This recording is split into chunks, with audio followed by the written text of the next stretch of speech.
Whoa, whoa, Eugene, I got this email invite and I opened it and apparently I'm on Twitch now. You know what's going on? Oh, whoops, sorry, I was muted. Someone just screen controlled my screen and Yeah, now I'm here. yeah. I thought I was supposed to have into a customer meeting, but now I'm on Twitch. It's kind of cool. I don't know. Maybe it's some new AWS tech. Who knows? This could Just be. kidding. We know why we're here. This is Howdy Partner. We're back. This is a show where we like to highlight some of the cool things our partners are doing within the AWS Partner Network. And if you haven't tuned in before, my name is Andrew Park, and I am a Partner Solutions Architect. And with me today, I have my co-host Eugene, who is also a Partner Solutions Architect at AWS. And so today, we're going to be talking about all things Kubernetes, and we also have our good friend Hasib from Rafay Systems to talk to us a little about what they're doing in the Kubernetes space. But if this is your first time joining the stream, make sure you subscribe for all updates. Aside from Howdy Partner, we have a ton of other cool shows that we have on the stream, so make sure you subscribe to get access to all the different shows that we have on Twitch. But aside from that, Eugene, how about you give us a little more context into some of the things that we'll be talking about today? So I think we're talking about something called Kubernetes, and I feel like, personally for me, when I think about Kubernetes, I want to think about like why this is, well, it's been kind of the new hotness, but why it's always kind of like, why is it becoming like ever more popular? And so I think we'll dive a little bit into the history of how applications were kind of serviced before, in like the cloud or on-prem or whatnot, and we'll kind of just go from there. So traditionally, let's talk about the evolution of how you would host applications from like a monolithic application on like a single server to something maybe, a bit more efficient, like containers. So originally we had like monolithic apps on single servers, and there wasn't really like any separation between like the use of the resources. So for example, like in today's age, if you were to try to do something like in this architecture, your Bitcoin mining app is probably going to take up all the resources, take up all the resource power, maybe like the actual services for your company. And so like moving past that, there is the idea of kind of virtualized or virtual machines, which kind of separates like the different virtual machines on like a single like hardware server. And so what that means is that like each VM is going to have like their own OS and their file system with like, kind of that operating system causing VM to be pretty heavy in terms of like, how they're being operated. But at least there is now some level of segregation between like, virtual machines and the application that runs on them, making updating the applications like a bit easier. And now comes kind of like the idea of containerization. And so it relaxes the isolation properties of these virtual machines just a little bit, but it's a very key bit. It's allowing the operating systems to kind of be shared across all of the virtual machines, which we kind of consider making the containers like lightweight. And so what that means is that it further increases the efficiency of utilization on like a physical server. And so what all this kind of means is that containers are a good way to kind of bundle and run your applications. And so when you think about this, going forward, it's like a lot of companies are starting to kind of do this. And I think I read somewhere, maybe like an email a couple of years ago, about how like Gartner reported that like by 2022, which is coming up pretty soon, about like 75% of companies worldwide are going to run some type of containerized workloads. So that's kind of where we're going. That's the reason why it's important to kind of learn about containers. And so in an enterprise like production environment, right, you're probably going to have hundreds of containers running different applications. And so some of the questions I kind of want to pose to like the audience is, what happens if a container goes down, and how would you handle that? What's the self-healing properties of the things that's kind of governing your containers? How would you handle like service discovery? If you have hundreds of containers, like how would you know like which is which, and so on and so forth from like a DevOps perspective? How would you mount storage services like to your containers? And how would you handle like secrets management or any other type of configurations? So I think these questions are really important to kind of understand as we kind of dive into cluster management and things like that. I think, Andrew, I'm gonna hand it back to you to go a little bit more into Kubernetes. Wait, hold on. So I'm hearing everything you're saying, but so are you basically telling me that if I just adopt Kubernetes, like it's not just gonna automatically fix all my problems? Like it's not this magic that everyone keeps talking about? Is that basically what you're trying to tell me? I think in some ways, Kubernetes, people like to think that Kubernetes is the answer to all your problems, but Kubernetes is pretty complicated. And so I think we have an expert, well, both in you, Andrew, as well as Hasib, and kind of like talking a little bit more about how to make this a lot easier to manage all your clusters in a Kubernetes environment. I'm kind of bummed out, man. I'm not gonna lie. I thought, Kubernetes, I could just click a button and just have everything solve all my IT and operations problems, but I guess not. So with that said, all jokes aside, I'm gonna talk to everyone about kind of the different things that I'm personally seeing that's really popular with Kubernetes, especially this year. So I'm gonna go ahead and share a quote because I think this will provide some pretty solid context into some of the things that we'll be talking about today. So that said, here we go. So this is a quote from Kelsey Hightower, and if you don't know who that is, a lot of people will revere him as like the quote unquote godfather of Kubernetes. And I know for me personally, like when I was starting on a journey to learn Kubernetes, like I learned a ton from Kelsey. So if you're someone that's like starting out in Kubernetes and want to learn more, he is an absolute amazing resource for getting started. He's super active in the community, and I know like if you try to DM him like a question about Kubernetes, he's pretty good about responding as well. So again, shout out to Kelsey Hightower, because if it wasn't for him, I probably would not be here, if I'm being quite honest. So, but to get this quote, right, Kubernetes is a platform for building platforms. It's a better place to start, not the end game. And so kind of like the joke I was making before, Kubernetes like definitely isn't just going to solve all your problems immediately. It's a good place to start in solving all those problems, right? And so with that said, I think it's a really good segue for some of the things that we're going to be talking about on today's stream. And so one of the things that I'm seeing a lot that's really popular with all companies of all sizes is this concept of a shared services platform. So I'm going to get rid of this and share a couple slides to provide some more context. So what's this crazy thing called a shared services platform? So basically a shared services platform is a way for multiple teams to run applications on shared infrastructure that provides all the tooling and governance that you would need to run a platform in the most efficient way possible, right? And so I think typically before, what you would typically see is that all your different teams would be on separate platforms. So like your infrastructure tooling teams might be on one platform, your developers might be on a different platform, your operations folks might be on another platform.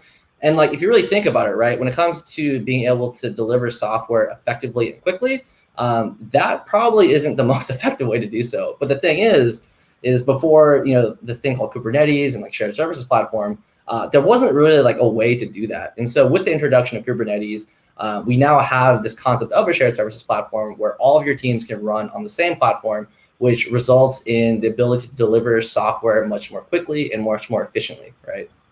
And so if we jump to the next slide, even though you're on the same platform, there's still like the separation of concerns between your infrastructure teams and then your application teams, right? So even though you're on the same platform, your infrastructure folks can still build tools and push those tools to your application teams. And then your application teams don't have to worry about those tools because you're already on the same platform, which means that they can just focus on what they probably only care about, which is developing their code and pushing their code, right? And so again, like when you have this underlying shared services platform, it allows these two teams to work together much more efficiently, right?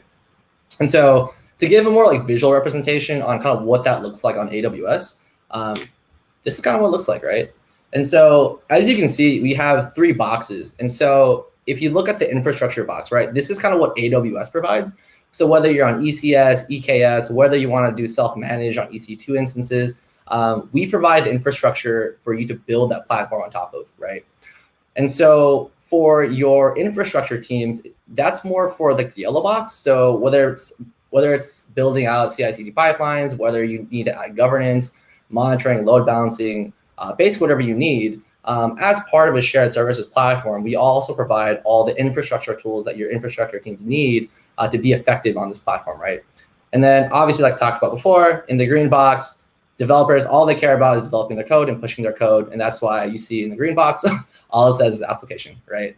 But I think this concept is really important because what we've seen with customers, and really just all around, is that when folks adopt this mentality and this mindset of a shared services platform, their various teams, not only do they get along better, but they deliver software much more quickly and much more efficiently, right?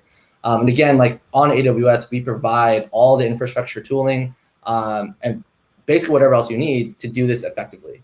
And so one of the things that can still be kind of difficult when you're building a shared services platform on Kubernetes is, realistically speaking, you're going to have more than one cluster, right? And in most cases, you're going to have like hundreds of clusters. And, you know, quite honestly, like I've talked to customers that have like thousands of clusters, whether it's on-prem, in the cloud, in their own hosted environments. And the more you scale, this becomes very, very difficult. And then you have to ask yourself, like, well, what if I have to import clusters? What if I have to export clusters? Like, how do I do configuration management? Like, how do I do upgrades? And so with all of that said, this is very difficult to do without a platform and solution like Rafay. And so I'm really excited to have Haseeb come talk to us about kind of what Rafay has done to kind of address these problems, because I think, again, like when you're operating at that level of scale, these types of solutions are extremely important. And so with that said, I'm going to hand it off to Haseeb to talk to us a little bit more about Rafay and what Rafay has done to help solve these problems.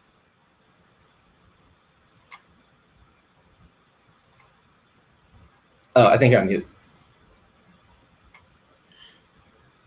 The number of times a day when I start talking, it says you're on mute.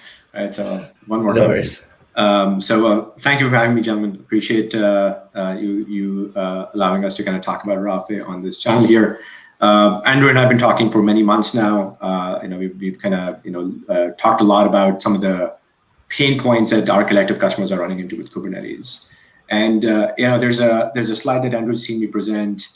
So the following happens a lot in kind of these introductory meetings when people say, but EKS exists already, right? So what the hell do you do, right? And that's the question you asked before. You've had this question. You had me answer that question before. 100%. And we talk about, hey, so if you have EKS figured out, Amazon solves that. EKS is a brilliant platform. It makes life easy for customers. Mr. Customer, you have to build a platform to deliver on that shared services kind of mantra that Andrew was talking about. And that's where Rafay exists. So at a high level, Rafay is in what's being now called the Kubernetes management space. So not Kubernetes management space, because everybody's got more than one cluster. Nobody's got a single cluster. And if you have more than one cluster, you're going to run into a number of challenges that you have to think about, and you have to write essentially a platform there on top. And if you'll allow me, I'll start with like one slide. And this is not a slide about Rafay. This is just a slide that's almost like a roadmap of what needs to happen in a company. And it's very similar to the slide you were showing. By the way, Andrew, that slide that you had before, awesome. I mean, I'd love a copy of that if you don't at some point. All right, you should be seeing my screen now. So this slide I use a lot, and like I said, this is not about Rafay. This is just any platform team's journey in an enterprise. Okay, so you solve for Kubernetes using EKS, or maybe you're in another cloud. Sorry, Andrew and Eugene. People are using other clouds out there, or you're doing this on-prem. Maybe you built it yourself. Maybe you use kops, or maybe you use OpenShift. Once you have that problem solved, how do you know that your clusters look the same? How do you know that Prisma Cloud, that security expects you to run on every cluster, is actually running on every cluster? Or New Relic, or Calico, or the right version of Calico, or the right version of Prometheus? That's somebody has to do that job. It's and the community calls that blueprinting. You have to solve it. You have to think about that. Your apps, right? It's a cluster, right? It's up and running. You need to deploy apps. So you need to solve for, I don't know, maybe you need Spinnaker, maybe you look at Argo, maybe you look at Flux. But now somebody in your team is going to become an expert on these things. You need to enable access, right? So if you're just in Amazon, there's easy ways to do to control RBAC into clusters. You can map IAM policies into clusters and whatnot. But if you're doing this on-prem and you're in Amazon, maybe you're also in another cloud. So what's your RBAC story? You can get Rancher, you can do something else on your own using DEX maybe. Then secrets management, and a lot of people use HashiCorp Vault. So Vault is awesome, but then one client that needs to be installed on every cluster, somebody has to do that work now, right? So you got to get the mutating webhook working, you got to get the admission controller working, somebody has to do it, on and on and on. And this, to me, this list, this is baseline. Without all of these things thought through, and I'll pick another one that sometimes people go like, why is this on your list? If you're running production clusters, you better be taking backups of your HCD. Please don't upgrade clusters without having a backup of your HCD. I'm telling you, I've seen this enough times. Lots of painful things will happen if you don't. Hopefully you're lucky and nothing happens, but hey, come on, you should do it. So Valera exists, it's pretty good. Companies like Kasten exist, they solve these problems. But this list, you have to solve. You don't have a choice. How much time is it going to take you? How many PhDs are you going to do before this is done now? And I think this is fundamentally the biggest problem in our community right now. I think one of the things, and every time I get an opportunity to talk on a podcast or a stream like this, one of the things I call out is, I think we are, as a community, too used to telling each other, it's all easy. It's all easy. It's just 5 steps and you're done, or 10 steps you're done. It's actually not that easy. It's really hard. It takes a long time to figure all these things out. And 12, 18 months is not a long time. It's in many cases when people try doing these things with so many engineers. And every enterprise I talk to, gentlemen, when we start the conversation, they kind of feel like, well, this is not that hard, right? I don't know, a month, and that one of my engineers, that guy Andrew, that's a smart guy, right? He could do this in a month. And no, it takes longer. They always come back. Everything takes longer, right? And you've seen this with us. I mean, if you remember that healthcare company, right? So yeah, it's not that we're saying, hey, you don't know what you're talking about. I think the challenge is this market is early, right? We're all early at this. We're also learning. Our customers are learning. The EKS team is learning, and we're all learning what the breadth of problem set is, right? I don't know. 2 years ago, I had no idea some of these things even needed to be solved when we started building a platform 2.5 years ago. I had no idea. But now we know, because we talk to enterprises, and these are n number of things we need to solve. In fact, our platform now does a few more than this also.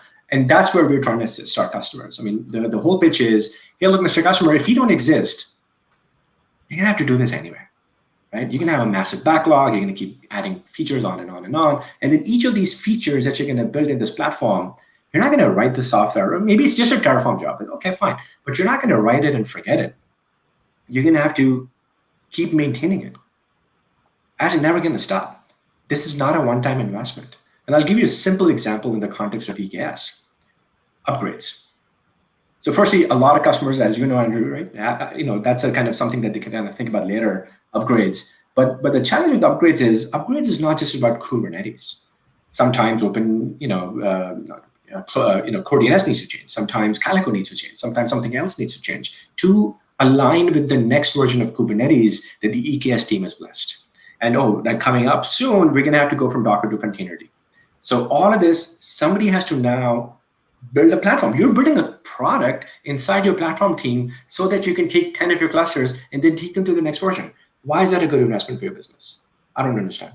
Why should you be building it? Why not buying this? Well, if you can, of course. I mean, the assumption is that somebody out there is selling this. And look, I mean, Rafay is a company that's a viable option, and others exist also. We're not the only ones doing this. I mean, indeed, this is a big enough pain point where there's an industry forming where we can assist our customers. But the way my customers should be thinking about us, and I hope they do, is that, look, we work for you, right? So you have a platform team which, independent of Rafay or vendors like Rafay, would have built this big platform, and we can essentially assist in you delivering that platform faster to your ops team and your dev team. Because at the end of the day, the platform team, they have two customers. They have the developers who are writing code, and they don't want to think about Kubernetes, frankly. And then there's the operations teams who actually run this stuff on an ongoing basis. They need visibility, and they need control and auditing and all these other things, right? So you got two customers, one to the left, one to the right. We're going to help you deliver to them a complete platform that is turnkey, moves faster.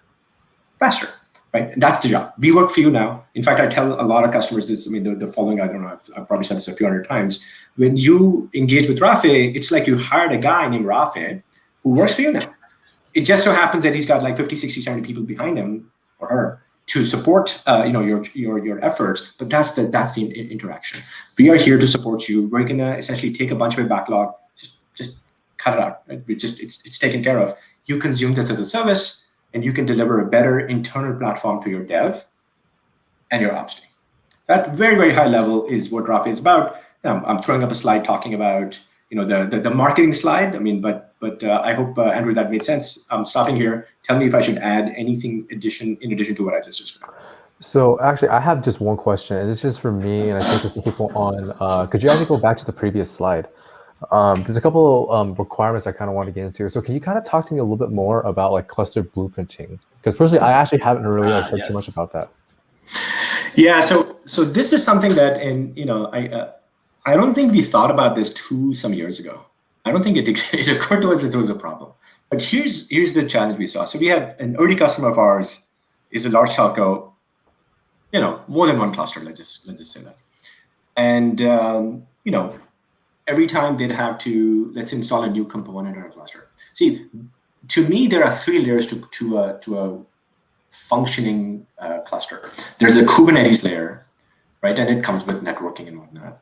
And then there's components that sit on top of Kubernetes, Prometheus, and some security packages like OPA, maybe Gatekeeper, the HashiCorp stuff, anything that is sort of cross-application, Nginx, Ingress controller if you're using Nginx for that matter, right? All of these things are not application-specific, they're sort of cluster-wide. So those things need to show up before the application shows up. And in enterprises, Eugene, what's happening is enterprise architecture teams and security teams are mandating a certain set of components that need to show up on the cluster before the apps show up. So then the question is, how do you know that happened? So the examples of this would be, Prometheus is an example, Fluentd is an example. I use New Relic in my company, so I must have that. CloudWatch, I want everybody to use CloudWatch, so the CloudWatch M chart should be on here. Twistlock or now Prisma Cloud from HashiCorp, from Palo Alto. It could be the Vault client from HashiCorp, right? So there's 10, 12, 15 different things that every company ends up bringing to the cluster before the apps show up. And here's the problem. So day one, when you build the cluster for the first time, you pick 10 of 12 of these and you just kind of apply them to your cluster. Maybe you do a, whatever, kubectl apply -f and whatever the YAML file is. Maybe it's as easy as that. But then what happens is each of these components, Eugene, they have their own life cycle. Fluentd will change whenever Fluentd wants to change. Maybe there's a CD in Prometheus and now you have to go update all your 30, 40, 50 clusters with the latest version of Prometheus. Nginx says, hey, you got to go to the next version. Who knows what's going to happen? Valero, well, there's a new version now. I want to use the new version of Valero. On and on. Each of these has their own independent lifecycle. So now you have a cluster, you have apps, they have their own lifecycle. You have Kubernetes, its own lifecycle. And these components sort of that sit in the middle, each of them has their own lifecycle. How do you know what's running there? So it sounds like it's in terms of like use cases, right? Like for blueprinting, like the thing that kind of speaks to me like right now is like from a security or like a DevOps like perspective. Governance. Like you need to know this, right? Yep. Like the biggest challenge is governance, right? So like security teams will indeed mandate certain things. We've seen this enough times now. Prisma Cloud must be there, or StackRox must be there. Like these are baseline things, but they'll have other tools in there to make sure bad stuff isn't happening, or the right guardrails are in place. There's enough products out there you can buy, but they all have their own life cycle. And then how do you get managed? And this is a pretty common thing. You're running a production application, and you're maybe a company that is under the purview of some compliance policy. Maybe you need to be PCI'd, or maybe you're running a SOC 2 environment or something like that, right? You need a lot more control than this. You can't have people kube-cuddling into stuff and just changing things willy-nilly. Right. You're going to end up with snowflake clusters. They all look different, and that's not okay, because then your apps will break. So when an app shows up, you need to have a very clear understanding. My cluster's manifest is this. And on top of that, from a governance perspective, if somebody tries to kind of kube-cuddle from the side, and they shouldn't be able to fat finger anything and break something or remove something. Can't do that, right? This is a governance issue. So if you're kind of playing with Kubernetes in a corner, if there's still kind of like a early project in a company, none of these things matter. If you're running it in an enterprise, this is really, really important. I mean, without this, how can you go production with an insurance application? You have to know these things. And today there are no good tools for this. So this is, we haven't gone to the Rafay capabilities, and I don't want to kind of make this about pitching Rafay, but to me, this blueprinting capability in our platform seems to be unique. Others don't seem to do it out there. I'm sure they understand it and they'll get to it. I mean, what information I have, frankly, my competitors have the same information, right? So I'm sure they're on it. But this blueprinting capability, which we didn't even realize we need, frankly, is the second most used feature in our product. Second most. I'll talk about the first one in a minute if you like, and that has to do with RBAC. But this has become the second most used feature in the product because how can you have any control over your fleet? You're running 30, 40, 50 clusters. You have to know what they look like. And with anything other short of that is not okay. Yeah. So sorry, yeah, I'll let you continue on, but I just wanted to kind of like clarify that. Oh, but before you continue, Okay. For folks just tuning in, who are we? What are we doing here? What is this crazy thing called Kubernetes that everyone's talking about? Fill us in.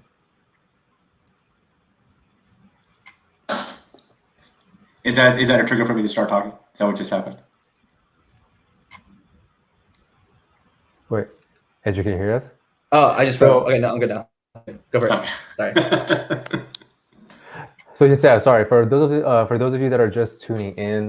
We have here Hasib from Rafay, and today our topic is going to be about talking about Kubernetes. And if you just missed like the beginning, a quick recap is talking about like why Kubernetes matter, why containerized like workloads are becoming more like popular. But Kubernetes isn't just like a solution that automatically solves like all your problems, but it's something that you're gonna have to get really good at. But there are now tools that kind of help with a bunch of these kind of requirements that is currently being shown on screen right now. And we just talked about kind of cluster blueprinting and why that's important in terms of like governance of your clusters and like what's actually like running in your clusters. And so, yeah, Hasib, I'll push it back to you. Yeah, thank you. On this list, because we talked about blueprinting, and I mentioned that this is kind of the kind of feature, second most used feature in our platform. Maybe I'll take a minute and talk about the most used feature, which is another feature that 2.5 years ago, I don't think I'd ever thought about how hard this was for companies to solve. I got to tell you, when we started, I think the problem that we thought would be the most critical one was provisioning clusters and setting up the ingress and setting up Calico, right? The standard stuff, right? We do it. We have nice capabilities, and at some point in this conversation, I'll show how we would do this for EKS, for example. Makes it live very easy, but I thought, frankly, that this would be the most important thing. I mean, people use it, but I'm not sure this is the most important thing because I think the market is maturing pretty fast, and many of our customers do have a whole lot of automation built already, for example, to bring up an EKS cluster, right? So that's okay. But most of these companies also have something running on-prem, maybe elsewhere, right? They build other clusters elsewhere. And then the question becomes, all right, so Eugene should have access to those two clusters in EKS in that one VPC, in that one AWS account. But Andrew can also access the two OpenShift clusters on-prem and these two other clusters. And then Hasib can see all of them, but he can only do read-only access. And this is how enterprises work, right? You create these isolation boundaries, which are sort of arbitrary, right? And they're sort of in the back mapped to a team. There's a development team, and before we used to give them a namespace, but now they actually need a whole cluster, or maybe they need two clusters. So I'm going to create a whole different environment. These two clusters are theirs now. And this other team, they're going to have 3 of them. But this one is EKS, this one is not, on and on, right? This is how most enterprises work, right? They're big companies, and they're not flat organizations. No enterprise is a flat organization. So this is something we spent a lot of time thinking about, and it made obvious sense to use the identity management system that a company is probably already using as the source of truth. So every enterprise has some single sign-on system. They're using Okta or Azure AD or Ping, something, right? Some SAML/OIDC system. And we thought, well, what if we use that as a source of truth? So in our system, as one example, we don't need our customers to provide essentially a network line of sight for their developers or for their ops team or for their engineers for that matter to the Kube API server of the cluster, Kube API endpoint of the cluster. I'm showing a diagram to illustrate the point. A cluster under management provisioned by Rafay, or maybe it wasn't provisioned by Rafay, we just imported this into Rafay. Either is fine, by the way. I think we have a 50-50 split between people who use our platform for provisioning and folks who have the provision cluster and then they import it into Rafay. It's all the same. Inside each of these clusters, there's a Rafay operator that locally talks to the Kube API endpoint. So you don't need to expose the Kube API endpoint outside of the cluster. So you don't, even outside of the subnet, actually. You can have your cluster sitting in a private subnet. Good enough. This operator is, or mutually authenticated TLS sessions talking to Rafay. So Rafay This is a SaaS product. Runs on the internet, runs in Amazon, by the way, across multiple AZs and regions. And it maintains a number of proxies with it that basically wait for a user or a system, or even a help client for that matter, to interact with the cluster. So a user or a system, they think they're talking to the Kube API endpoint directly. They're not.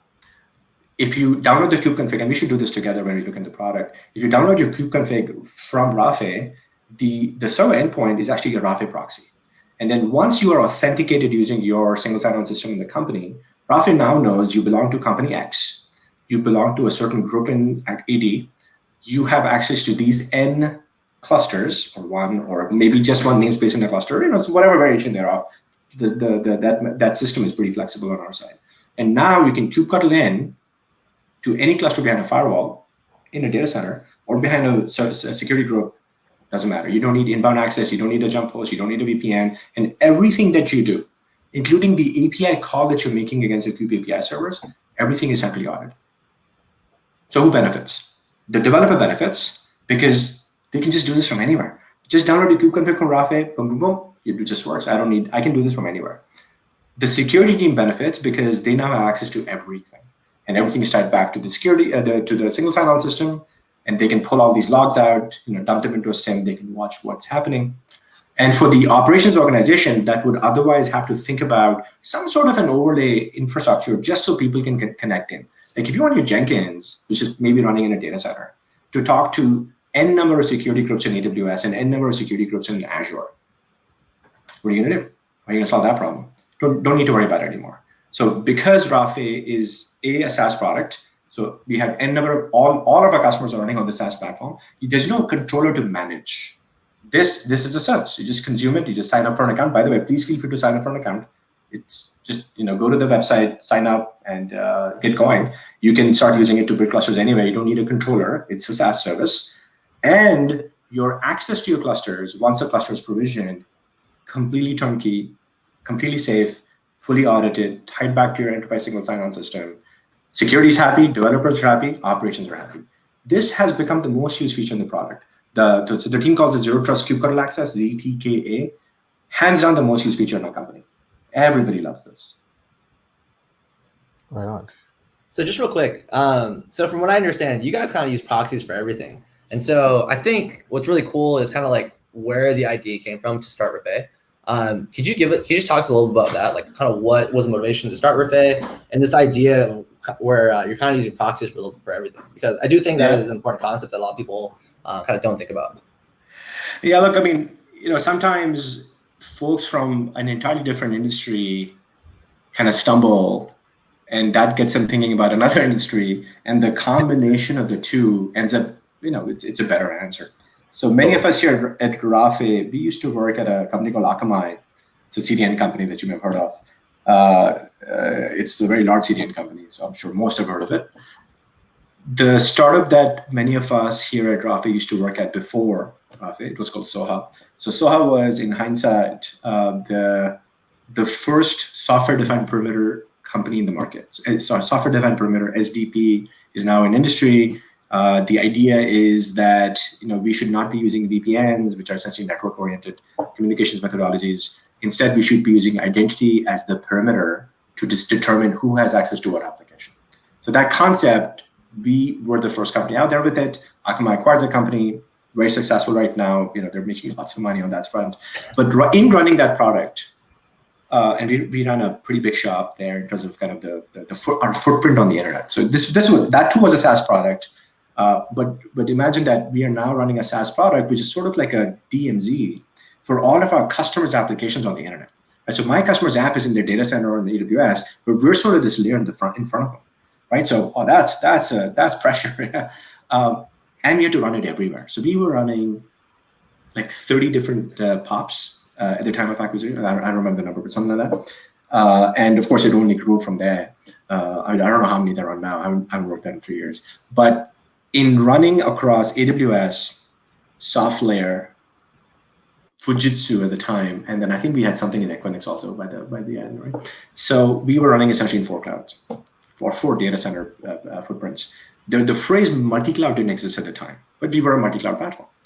And I shared this story. I've shared many times. I mean, I always kind of, this is a tangent, but I spend a lot of time thinking about the things that didn't work for me, because it really, and I talk about them a lot, because I think it just kind of helps me think better. So in my opinion, the way we had built or thought about, frankly, our DevOps methodologies at Soha, we did not do a great job. And it's not because of the team. I think the team was a solid team. They did a great job. They built so much stuff. But at the leadership level, I don't think we appreciated how hard it is. So we thought, hey, we're a security company. We're going to build a security app.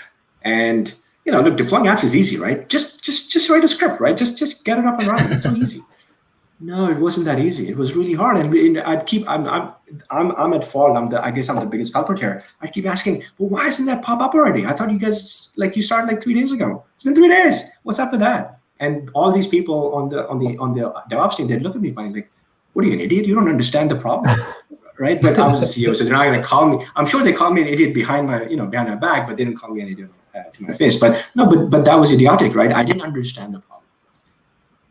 Once the company was acquired, and Hemant is our head of engineering, is my co-founder. So Hemant and I, we left Rakamai. We took some time off. We spent a lot of time thinking about this.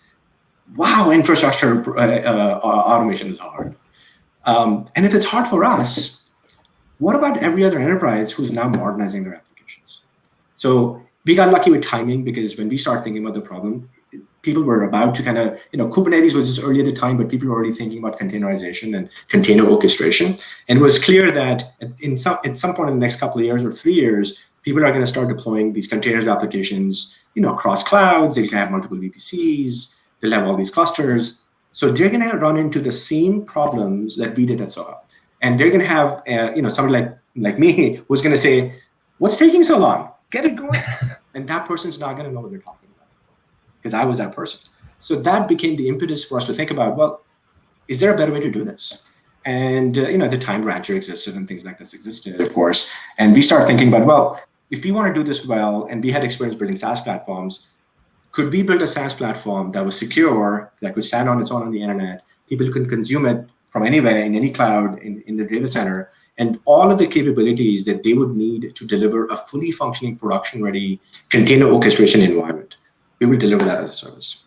So our pain got us to think about a better way to solve the problem that over time became what you see today in Rafay. So I think, look, every time it's so cathartic to kind of just step back and think about, look, many things go well. Obviously, so it was a successful exit. We all made a lot of money, but this was bad, right? We did not do as good of a job as we could have, because at the leadership level, we just didn't understand. So, okay, all right, let's go solve that problem. And we're here now. This is, at this point, Rafay, I don't want to pitch the product too much, but I'm a sales guy, I guess.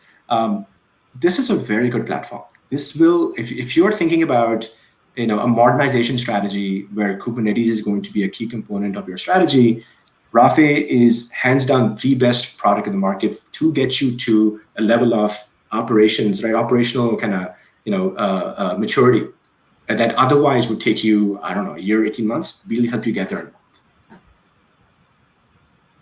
Cool. And so I think I can also support that statement. I think Rafay is a fantastic platform. That's why I'm so excited to have Naseem come talk to us about kind of what they've done over at Rafay. But yeah, in terms of the actual platform itself, Naseem, could you maybe just give us an overview of some of the things that you want to demo and kind of show people to really show the power of Rafay? Yeah, and maybe perfect. I have a slide for this. So I think there's 5 components of the platform that are worth thinking about. And in demos, sometimes there's these platforms sometimes become so broad that when you do a demo, it's kind of hard to keep up what's happening in the story. But at least at a high level, it does 5 things. It helps you provision clusters. Right? It's Kubernetes. We help you build clusters. You want to do this on-prem with upstream Kubernetes or EKSD. So we support EKSD also. Arguably we are closer to AWS than any other cloud provider out there right now. And that's purely because we know where our bread is buttered. We know where our customers are. Most of our enterprise customers happen to be in AWS. You can use Rafay to provision EKS clusters on Amazon. And the idea there is, look, of course, there are many methodologies to do this. You can do this yourself. But we made it so easy. You can do this in a UI. You can do this using a CLI and a pipeline. You can do this with an API. It's just so easy. You don't need to understand Kubernetes. You just need to understand, something about AWS, what a VPC is, what a subnet is. These concepts, of course, our customers understand, but you don't need to become an expert at Kubernetes to provision and upgrade and maintain lifecycle of clusters with Rafay. So that's kind of bucket number one, cluster provisioning. Second one is. Sorry, I gotta make a quick joke here. But are you saying that you don't need to pass the CKA in order to use Rafay? Are you saying that Rafay is going to make CKA obsolete? That is a joke, but well, I mean, I kind of take back my so, statement before too. So I gotta answer that question now, right? He said that, but no, sorry. Go ahead, Andrew. You were. Oh no. All I was gonna say was, at the start of the show, I was saying, Kubernetes is not magic. It's very difficult. It can be very painful. But I actually kind of want to track that statement. I think Kubernetes can be those things with a solution like Rafay.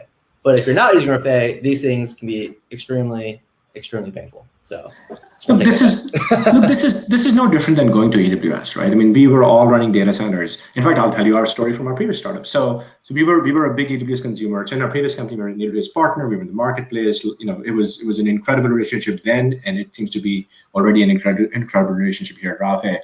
But it costs a lot to run an AWS. So we had this brilliant idea. We said, wow, so we're spending so much money on QA. We should go build our own kind of, 4-server rack in a data center nearby. So we did. So we went to a local data center company and we said, okay, how much for 4 servers? And they said, I was like $600 a month with 1 gig uplink. So that's really cheap, right? So I went and bought servers. And Fry's was still around at the time. It wasn't actually shut down then. So I went and bought 4 servers from Fry's. We literally put that in the trunk of my car. We took them to the server, plugged them in, and then every second week a disk would crash.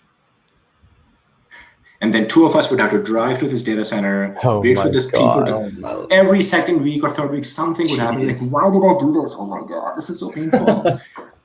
Never want to do that again. So sometimes, and this is why we go to Amazon, right? So the way Amazon has assisted the infrastructure organization in a company, they don't replace anybody.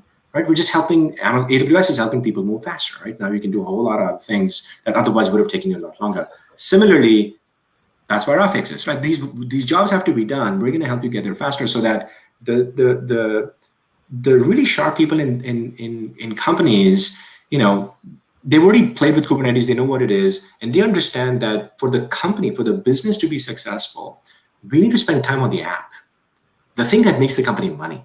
Whether you buy Kubernetes management from a company like Rafay or you build it yourself, are you going to make a single more dollar as a business? No difference. So the real question is, where should you be spending your time, given that, look, there's just not that many DevOps engineers out there, right? Even with unlimited capital, with the gentlemen, that it's just so hard to find, kind of folks with like strong experience, which is why, DevOps engineers make so much money. But yeah, man, I mean, companies need your skills to deliver more value to their customers, deliver more capabilities in their core applications. And that's where we find our customers, they look at a product like this and go, okay, all right, so then I can sort of have you do some of these things. I'm going to go work on the value. So I'm going to say something that's going to sound maybe a little controversial. To me, Kubernetes and Kubernetes management are a commodity. Repeat that one more time. It's a commodity. All the things we're doing, it's a commodity. It's a commodity. Commodity doesn't mean free. Commodity doesn't mean easy. It means everybody solves the same problem everywhere. Your competitors solve the same problem. Your neighbor's company is not at home, are solving the same problem. The company across the street, same problem. So what is the upside of you building this platform? I don't get it, right? And most enterprises understand this now. That's what they understand. This is why they went to Amazon. Having your own data center, is that a competitive advantage versus just spinning up clusters or compute in AWS? No, it's not a competitive advantage unless you're Netflix. I don't know, some crazy large company, and even Netflix uses Amazon, right? So you have to be at a certain scale for this to make sense for you to do in-house, and that part, in my opinion, our enterprises are understanding now, which is why they're looking at us and they're looking at companies like us.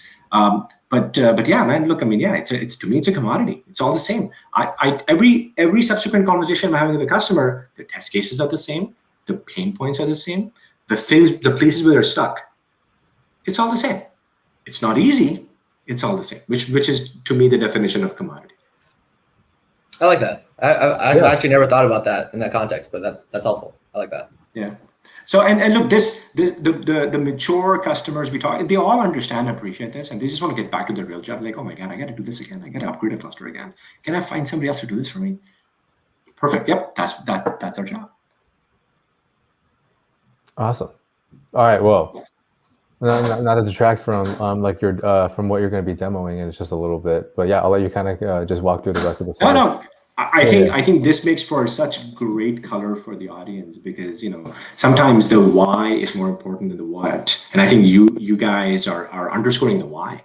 Yeah. Right? Why even why even bother? I think that's all of our this audience, all of our customers, your customers, these are sophisticated individuals. They're technical. They want to know the why, right? They want to know the thing behind the thing, and I think this conversation is great for them to hear. I think so. Please keep asking questions. Yeah, of course. Yeah. So I'll rush to the slide. We should look at the product together. So yeah, we do cluster provisioning. We help with app deployment. I mean, Kubernetes, the whole point is applications, right? Otherwise, it's not about building a cluster and it's shiny, right? We need to deploy apps. So we've built a whole lot of capabilities to help customers do that. Every enterprise will have a bunch of things thought through. They have, I don't know, somebody wants a JFrog Artifactory, maybe not ECR, I don't know. They maybe don't like ALP, they want Nginx, I don't know. Depends, right? Log aggregation, they'll have some choices. Maybe they have a SIM in the back, maybe they use Splunk, so they want all the data to go back to Splunk. Managed storage, you have to solve that problem, on and on, right? All these integrations, and we have to sort of make Kubernetes live in an enterprise that has existed for a lot longer than Kubernetes. So they already have all these systems, and we got to plug it in. So we've spent a lot of time thinking about a lot of turnkey integrations in the product to make this part of the process easier for our customers. In fact, I'm going to show one screen here. So our documentation side, it's docs.rafay.co, not com, co. Couldn't get the com, it's too expensive. But it's by the way, I did talk to this company. It's a company in Brazil. Come on, guys, just sell me this. And then the dollar amount they gave me to sell me the URL, I was like, just keep it. It's okay. We're talking 5 years. So we built a lot of integrations and recipes, and each of these, it's worth reviewing. Even if you're not our customer, by the way, even if you're just doing this yourself, it's all good. I would recommend looking at this. Like I'll pick one example because this is my favorite example. Pretty much every enterprise we talk to these days, they want to have a gatekeeper set up on their clusters, and people are going away from in the PSPs. It's still a standard, but people are slowly going for PSPs, and they want to understand, well, how do I pick an example, right? I only want to pull containers from ECR. So the examples, we've thought about your entire roadmap, and we've thought about, I think, pretty much everything you're going to think through over your journey into Kubernetes, and we've written examples for it. If it's already turnkey in the platform, which means there's a button for it, or if it's a broader kind of integration, we've thought about it. You can copy paste this and get it working as an add-on. So at every step, we've tried to make our customers' life easy by just thinking through all the permutations of the thing they have to think about, and it's here. So this site talks about the product, how to build clusters, what blueprints are. We talked about that before. The ZTK, we talked about this before. Workloads and applications. So how do you deploy applications? What does GitOps mean? So we have a built-in GitOps capability in the platform. You don't need to go now invest in Flux or Argo. Again, another thing you got to go learn. Hey, if you do it, no problem. We have enough customers using Argo. It's a great tool, but we've also made life easier for our customers where you can basically build a pipeline with Rafay in the product. Nice. One less thing you got to worry about. Backup, same thing. We talked about how backup and restore, you must do it for production clusters. So you can go buy other tools for this. I mean, of course, there are companies, all they do is provide backup and restore capabilities for Kubernetes. It's a feature in the platform. It's just there. We don't charge for a feature anyway. So whether you use these features or not, they're there. And if you use them, you don't have to pay us more money. So I picked some of the things that I find are important for enterprises, because for an early company, this is the roadmap for Kubernetes management. Once the cluster's up, you got to do all these other things, right? You got to have the blueprinting in, you got to have the access thought through, you got to deploy applications, you need some GitOps methodology for deploying applications, you should be taking care of backup and restore, and you want to think about MFA, et cetera. So these are all things that are already built in, which means now you can be up and running. And you take, how long does it take? I mean, we can get you up and running tonight, actually. The product's pretty easy to use, as you'll see when I start showing the demo. Cool. Yeah. No, by the way, because I'm sure many of our listeners here are thinking, wow, is there like how do I automate this? There's a CLI for everything. I mean, there's a UI. I like the UI, I guess I'm old, but there's a CLI for everything. So you can use, of course, everything these days has to be a CTL. So we have an RCTL, and you can use this to build clusters, build add-ons, build blueprints, deploy namespaces, connect repositories, deploy everything you can think of. You can do with the CLI, which means you can automate everything. Yeah. So far, so good, gentlemen. Any direction to me on where to go next? Yeah, I think this is a good segue to jump into the product, because I know I've seen it a bunch of times, but I think people will be really impressed once they see the power of Rafay. That is for sure. I'll log out and log in again to make a specific point. So we've talked about this being a SaaS product. So one of the key requirements of a SaaS solution is that it has to be multi-tenant, right? I mean, we're going to have more than one customer in the SaaS product. Hosted is not SaaS, right? So we have some vendors out there who just kind of provide their product, they deploy it, and then they say PPC peering. And no, hosted is not SaaS. It's not the same. It's gonna take them a long time to upgrade. Don't do that. But in addition to being a multi-tenant SaaS product, another thing we found that is sort of one of those things that I think we learned along the way was that we have some large enough customers who are multinational organizations in the sense that they're actually multiple companies. So they'll have a whole set of users in Europe that have absolutely no connection to the users in the US. Is that me? Sorry. No, don't know what that was. That sounded like your Roomba that woke up and started cleaning. I was like, oh. I was like, what was that? Yeah. Okay. So what are we talking about? Yeah. So if an enterprise has essentially multiple BUs that are sort of independent entities and they have their own identity management systems, etc., what we also support is a concept where a central IT organization can basically manage multiple BUs within the same account. So each BU is complete isolation, their own identity management systems, their own internal teams. Each team has their own clusters. Each cluster has their own namespaces, but you can have n of them. So for a very large enterprise, this is a really powerful capability. Manage everything in one place. So I'm logged in as Hasib, but I can basically switch between 4 companies, basically. So yeah, this we found, it's quite powerful, and our larger customers like this a lot. So this company that I'm logged into, it's called Rafay Demos. They are running n number of projects. So what is a project? Wait, just real quick before you go ahead, because I think this is a really important topic, especially for these larger companies that you just talked about. So did you guys just basically build the concept of like hierarchical namespaces like within the product? Essentially, yes. Yeah. But the word namespace is, I guess, so overloaded these days. Like HashiCorp has this concept of namespaces also, which is an isolation boundary. So we were trying to figure out, what do we call it? So I used to call it isolation boundaries, and then everybody hated it. So we just call it projects. And we call it projects because that's what our competitors call it. But in the traditional sense, a project has been essentially a namespace isolation. The idea was, a cluster has n namespaces, so I'm going to have a project that maps to our namespace. So when I log in, I see one namespace. It's very good. In the early days of Kubernetes, that was fine because people used to have like one big dev cluster and one big prod cluster. But as you gentlemen have seen now, enterprises are doing that, sure. But for the most part, they essentially allocate clusters to applications sometimes, at least in production, maybe not in dev, because of blast radius problems, right? They don't want to have n number of production applications running on the same cluster. And then when they have to go from version X to version Y of Kubernetes, 2 teams are ready, but the 3rd team is not ready. And now everybody's delayed because that one team hasn't finished that QA. Just break it up. The cost of running a new cluster in AWS is $72 a month. That's the cost of running EKS, right? That's the control plane cost. It's just not that much money, right? In relation to what you're spending on EC2, right? So don't worry about it. Just run a new cluster, create an isolation boundary project, and now we can have n clusters in every bucket. In fact, I'll show you the dashboard. By the way, we have dashboards. They're very nice. People use them. It's actually quite shocking how many people are using our dashboards on a daily basis. I thought they'd have their own, right? They'd have like a Grafana or something. No, they use these. So here, this company has 13 teams or projects running. Each of these teams is running 1 or 2 or 3 or whatever number of clusters, their business. These organizations, and there's a number of clusters. They're running stuff on-prem in Amazon.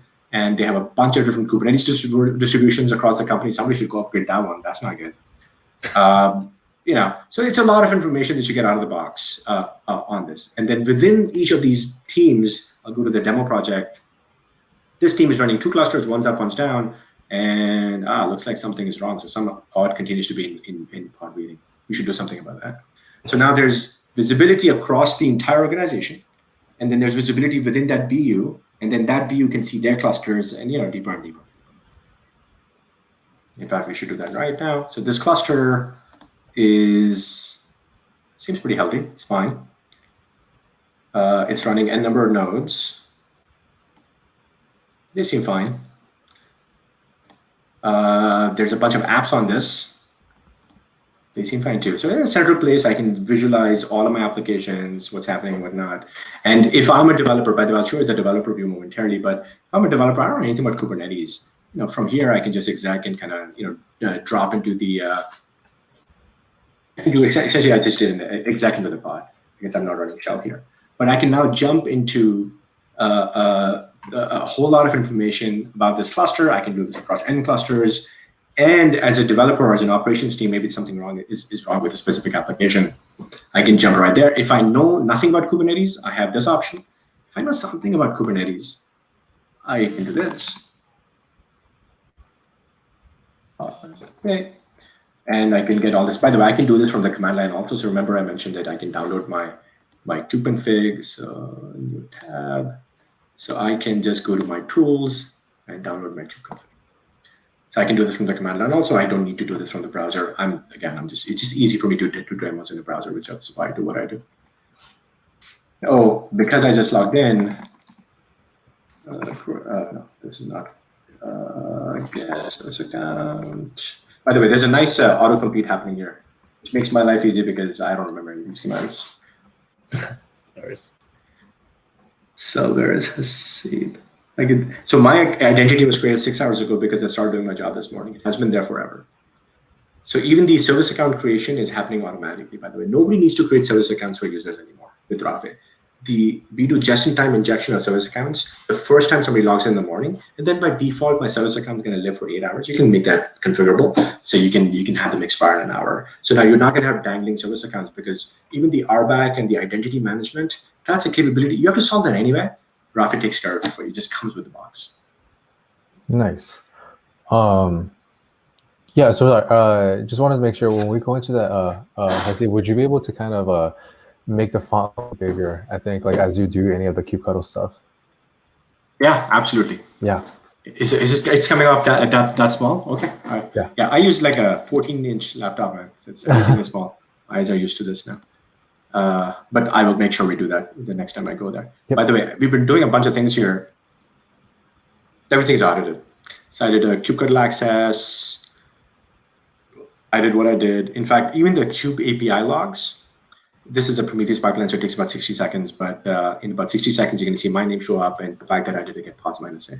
It's going to show up here. So everything is visible. All this stuff can be taken care of and sent back to a Splunk or whatever sim you're using so you can visualize this centrally. And I start here. I didn't build a cluster first. I don't know any of those things. Of course, we do those things also. But for an enterprise, this is really important. And sometimes this stuff, right, the auditing stuff, the identity management, et cetera, isolation boundaries, visibility, this sort of becomes a secondary requirement. Because the first thing first is, well, let's build a cluster and deploy an application. Yeah, but now I'm going to go production. I can't be in production without all of these things thought through. So I always start my demos here, as Andrew has seen me do before. And this is where we know, right? Is this customer super early? Mm-hmm. Or do they have experience with this already? And then we have good conversations about what's important and what's not.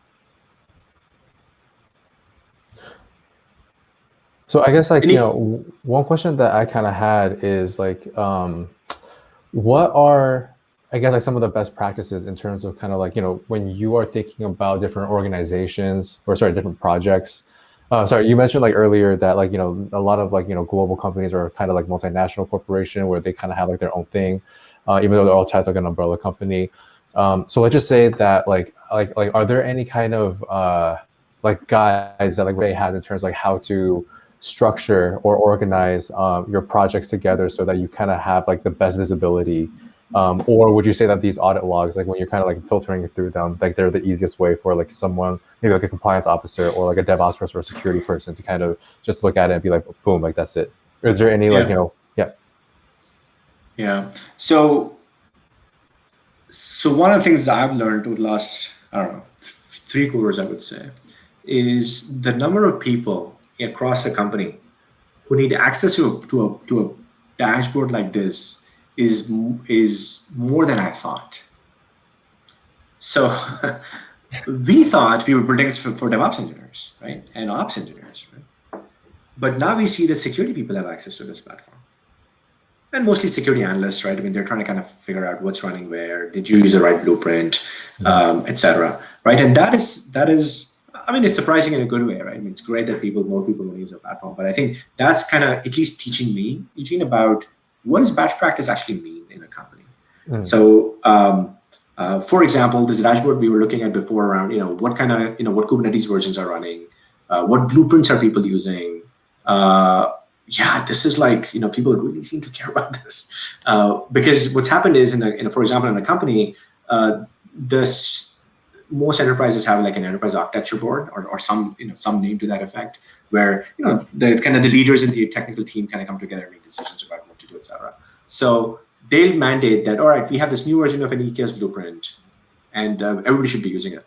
So if you're not using it, they want to know.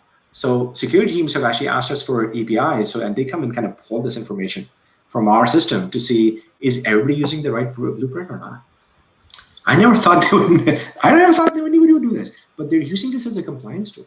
We're not a compliance company. Arguably, we're a governance company, but they're using this to make sure the policies that were set by the architecture review board are being followed. And that to me is fascinating. Yeah, I mean, it's kind of like a natural evolution of, I mean, at least like, from like the partners and the customers that I've kind of like work with, they are like, I think when you say compliance and governance, like they are separate, but they kind of sometimes go hand in hand, because a lot of the governance, a lot of the trails and like the audit log that you were just kind of showing us, that is something that you kind of need, right? Like that's going to be when you're going through like SOC 2 compliance and you're going through like the audit. They're going to be like, hey, so how? So I mean, I think the really cool thing is like, right, like the audit log that you kind of showed is like like server access logging, right? It shows you the who, the when, the action that they did, like what action that they did on like what specific cluster. Anyways, but yeah, so that's just kind of, I just wanted to say that. Yeah, one thing that I mean, our team is so busy building so many things that I wish kind of, I'm always nervous about asking them, hey, can we also think about X? One of these days you're going to hang up the phone on me, but we should over time be thinking about how to make this more of a compliance partner platform also, because the information is here. So today we provide the information, we have the audit logs, we know what's running where, even things like, by the way, alerts, right? So what we've done is, we provide Prometheus as a managed service to our customers. So all this data that is flowing through the pipelines we built on behalf of our customers, we see what's happening, and we can kind of, push this information into your, if you have I don't know, maybe use Slack for alerts, or maybe use Opsgenie. We have integration with all these things, so you can have all this stuff show up across your clusters into a Structure tool. This kind of stuff.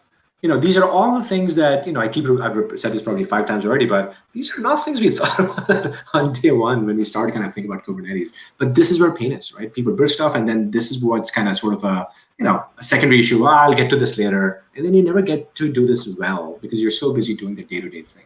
We've thought about all this stuff. In fact, even things like, your cluster's going to run out of space, man. You got to do something about that. Right? We've thought about it. Right? There's a warning that's going to pop up, and when it hits a certain, kind of percentile, it's going to tell you that's a critical error, and you got to do something about it. This makes our customers, at every step, the point is, this is a lot of work. I mean, we still haven't looked at how to build clusters, because it's important, but provisioning of the cluster, you don't do this every day, right? You don't do this 5 times a day. You do this 5 times a month, maybe, I don't know. Depends on the size of the company. This is where people spend time. Collecting this information, hitting the Kube API endpoint, collecting logs from every cluster, scraping this once a month, and oh my God, so much pain. It's already here. Just use it. Cool. I think, sorry. What did I want to say? I just want to say that thanks for those of you who are just joining us. This is Howdy Partner. Today we have Rafay, and the topic today is multi-cluster management. And what Hasid, the CEO of Rafay, is kind of showing us is the actual dashboard and we just kind of went over like, audit logs, all the dashboards that Rafay has to kind of show any like DevOps or any type of operational like engineers or people within your organization to kind of see into the different Kubernetes clusters that you have running in your infrastructure. So anyways. So with that said, I see we've been talking a lot about some of the different features within Rafay, but can you just show everyone like how easy it actually is to deploy a cluster using Rafay? All right, let's do clusters. So I'm going to use the UI to do this for folks watching. CD helpers. There's a CLI methodology to do this. So if you prefer a CI system like a Jenkins or a Circle CI or GitLab, whatever, or GitHub Actions for that matter, we have a very well thought through methodology as to how you can have a pipeline called Rafay programmatically to build clusters. And there's examples for every possible thing you can think about. I'm using EKS as the example here because, of course, I'm talking to my friends at AWS today, but sorry, Eugene and Andrew, we do this for other clouds also. We provide this for AKS, we provide this for GK. All good. Right. So as an example, if I want to just build a basic cluster, there's a spec file. You can put this in a Git repo, and then you can make changes, and you can have it set up, and we can help show you how to do this. You can have a PR generated, and somebody when they approve, that triggers a webhook, which triggers Rafay to go deploy things. So we built all of this automation also. So it's there. But because this is a demo, I'm going to use the UI to do the same basically. So if you already have clusters, you can import them. All it takes is, generates a bootstrap YAML. You go to your cluster and say kubectl apply -f bootstrap.yaml. It's going to register the cluster with Rafay. At that point, because you built it, the only caveat is we can't upgrade a cluster we didn't build. That's it. That's the only delta. Every other feature in the platform applies whether you used Rafay to provision a cluster or you imported a cluster that you provision yourself. Everything but the upgrade of the cluster. Everything else is available. For now, I'll show you how to build a cluster. So you can do this in the public cloud. For AWS, we support upstream Kubernetes. We support EKS. The reason why we support both is there are some customers out there who prefer to not use EKS and they want control over the control plane. Our recommendation is to use EKS. We think this is our perspective. When you go to a cloud, you should use the managed Kubernetes offering from SetCloud. They've done a great job. All three of the big ones have done a great job. They've thought about how to manage this at scale. They understand the environment really well. Look, we will do this for you. We provide a very nice upstream. It's Rafay's, by the way, distribution. It's just upstream Kubernetes that we curate, so we prefer to call it upstream Kubernetes. But you know what? If you're on Amazon, we actually recommend please use EKS. Oh, I just want to add something real quick. Like if you've managed your own control plane before, upgrading etcd it might be one of the most painful things that you might experience with Kubernetes. So I'm gonna just plus one what Hasid just said. Like if you can use a managed service provider, like just do it. Like it's gonna make your life so much easier. So I gotta if I may we make it easy. If you want to, if you use Rafay's upstream Kubernetes, man, it's just a click. We'll take care of all the stuff for you. And that's what I'm saying. Even though we make it easy.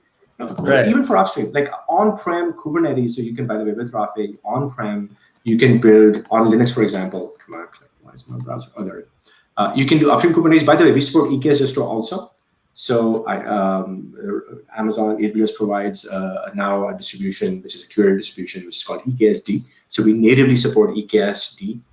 Whether you use EKSD as the distro or upstream Kubernetes, technically they're exactly the same. The difference is one is curated, the other one is Rafay. This one is curated by Rafay. This one is curated by Amazon. That's the only difference.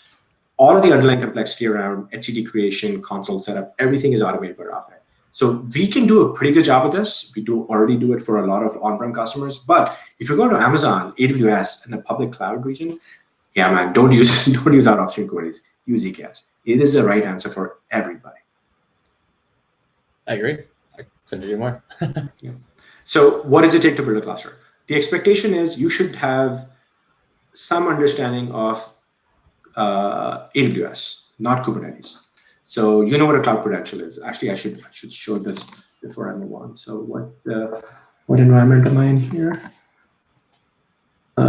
Dev. Okay, all right. So let's go to the dev project. So with Rafay, usually the first thing people do is they create an IAM policy. So we support access keys also with SES tokens, but Amazon recommends that the best practice is using IAM roles. So we support that.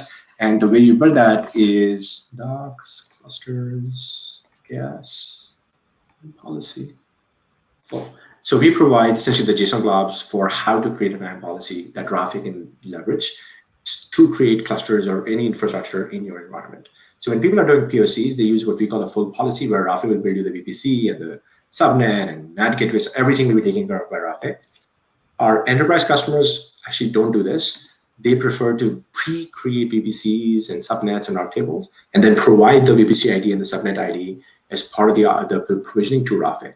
So these are two ends of the spectrum. Full is what people use in the POC. In production, people use this model, but you create an IAM policy with Rafay. You take this blob, put it into your AWS account.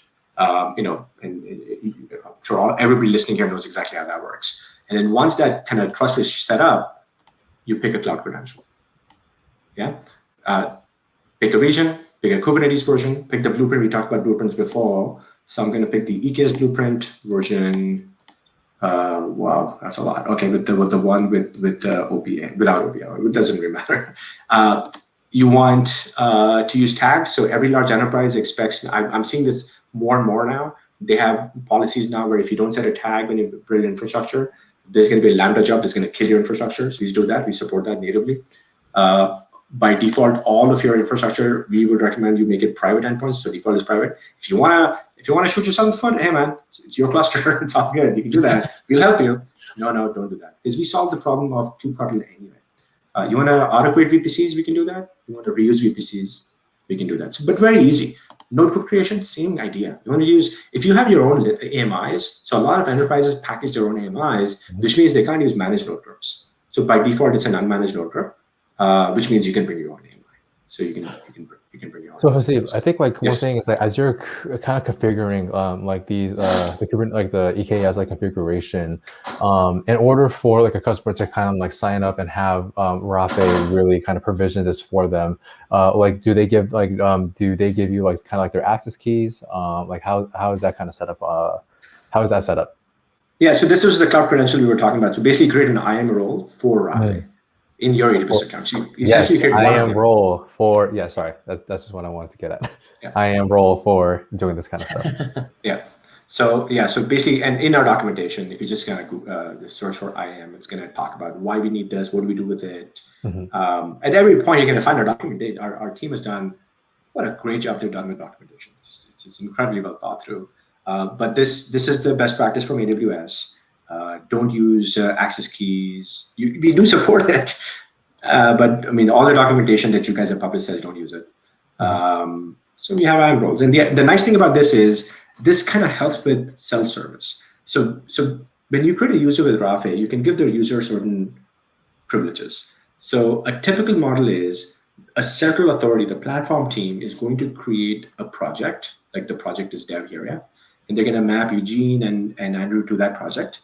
They're going to create a credential, IAM role, and dump it into this project. And they're going to create a blueprint and put this into this project. And now when Eugene and Andrew and others in this team show up, they create clusters, and they only have a choice. They have to use that credential created, and they use the blueprint that is created. Now you get governance, because now any cluster built by the dev team is going to look exactly the same.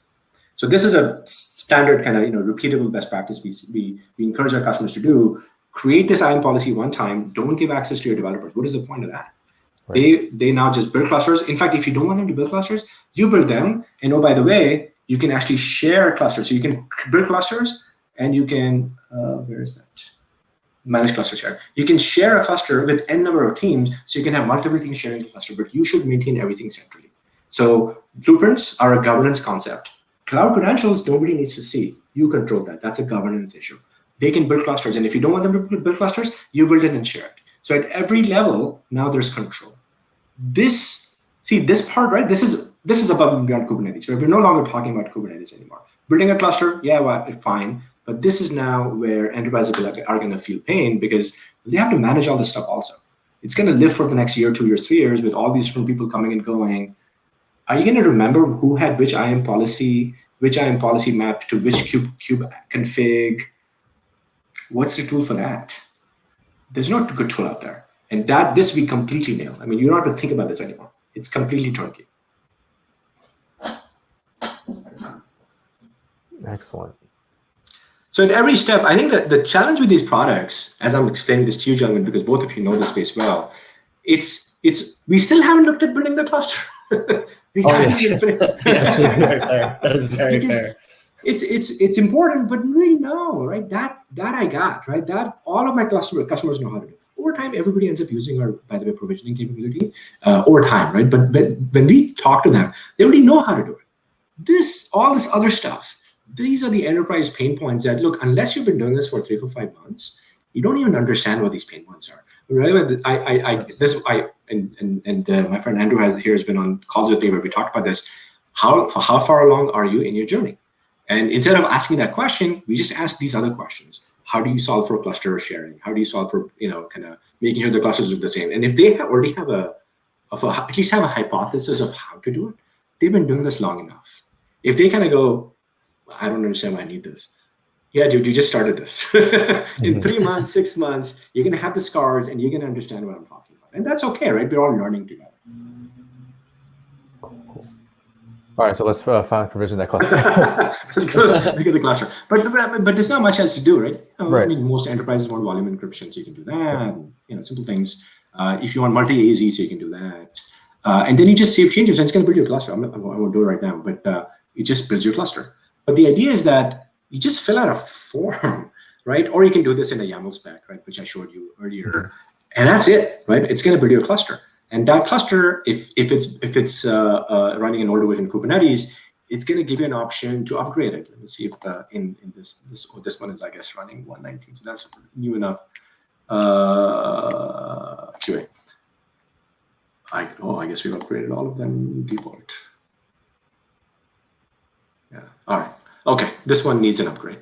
So here, I just press a button and I can upgrade. So even the upgrade part, and you know that a lot of people spend a lot of time kind of thinking about upgrades.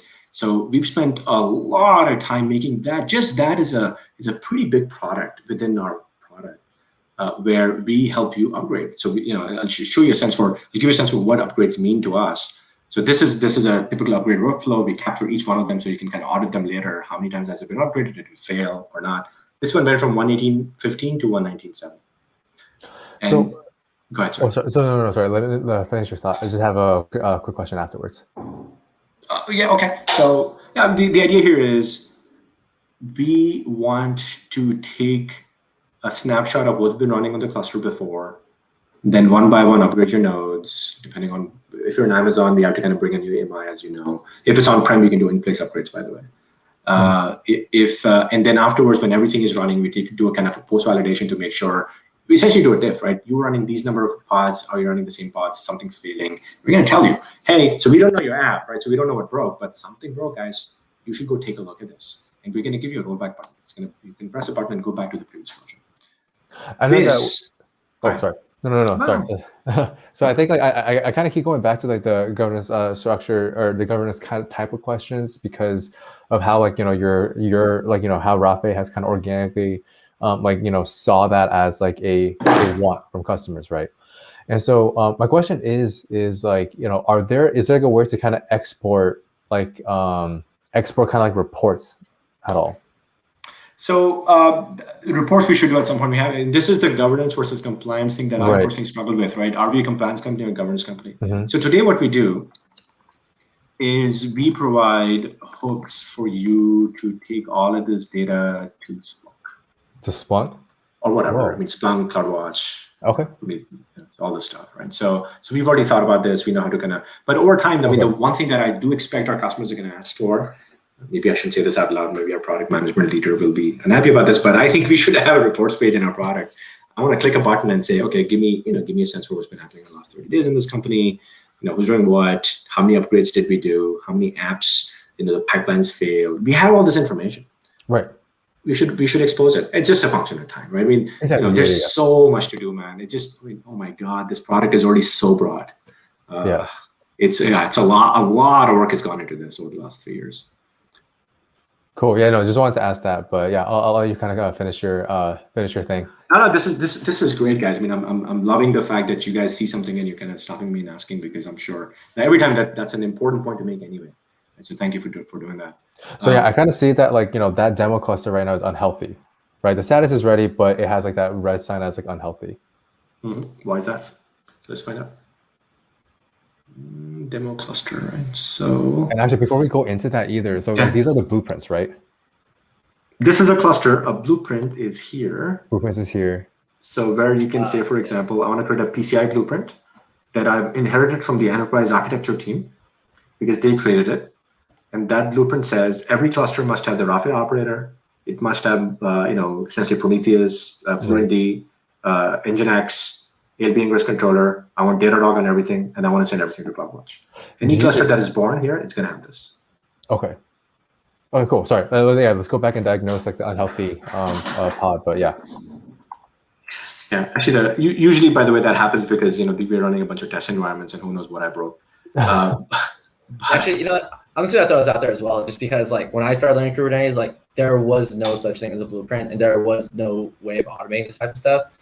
If you're building a cluster from scratch and you have to manually install all these add-ons, that in itself could probably take you a full day. But with the power of blueprints in Rafay, like this just makes your life as an administrator like that much easier. So I think like this functionality, if anything, just solves so many problems in itself. So yeah, I think it's a fantastic feature that you guys offered for sure. So you said one day, for people like me who are not as sharp, it takes a little bit longer if I do it without the blueprints. Sure. Yeah.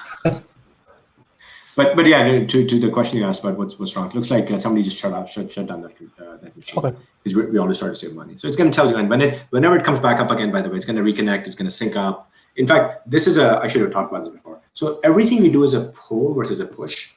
So let's say you create a new blueprint and you want to apply to N clusters, but out of the N, some of them are not up right now. They're not reachable, whatever, right? WAN link is down, who knows? Whenever they pop up on the internet and they re-register themselves, it's all automated. They're going to be told your new state looks like X. You need to have these versions of blueprints on you, and it's going to be automatic.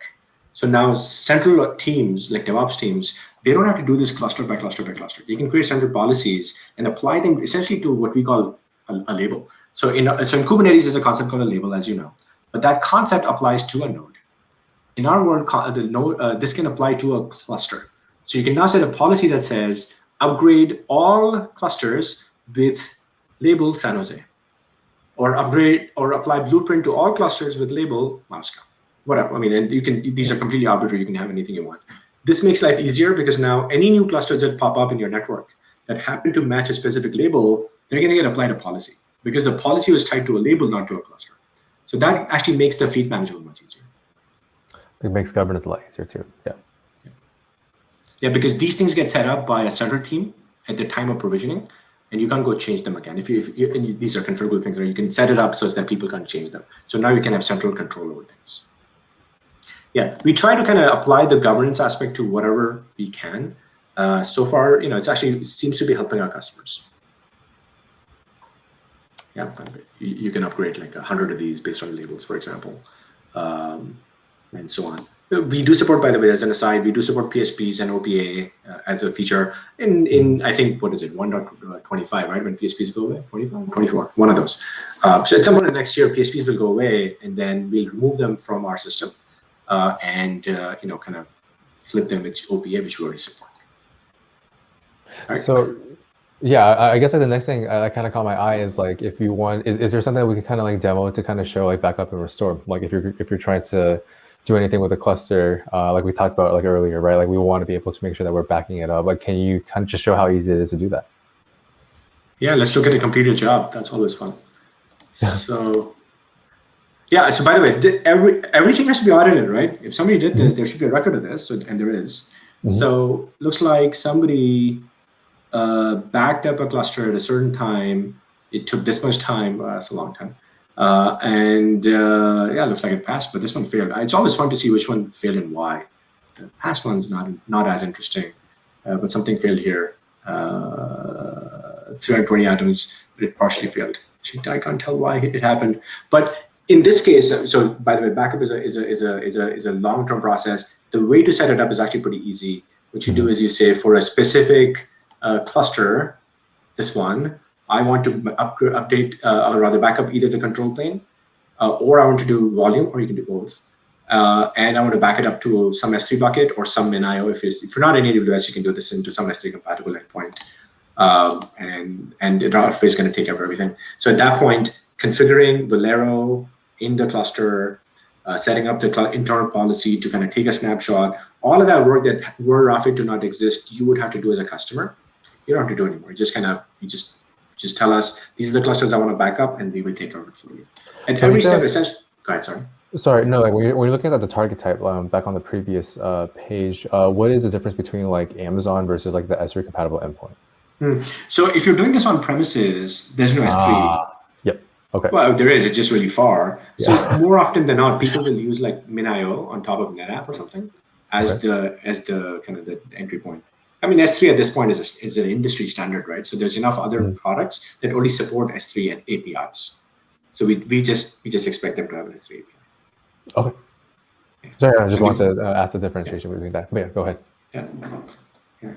So yeah, I mean, backup is that easy, by the way. And you can create policies. Let's just look at the policy together.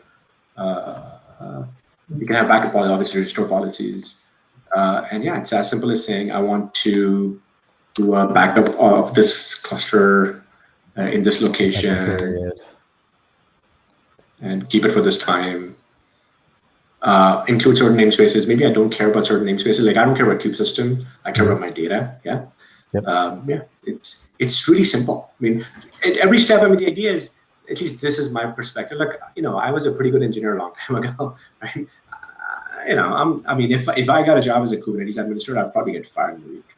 So, I need tools. Like I need some things that I can just, intuitively understand, right? This product, I can kind of read the documentation. I can figure this out, right? I mean, but if I had to kind of go read a bunch of blogs and understand how kubectl work with Valero, it'd take me 6 months to figure this stuff out.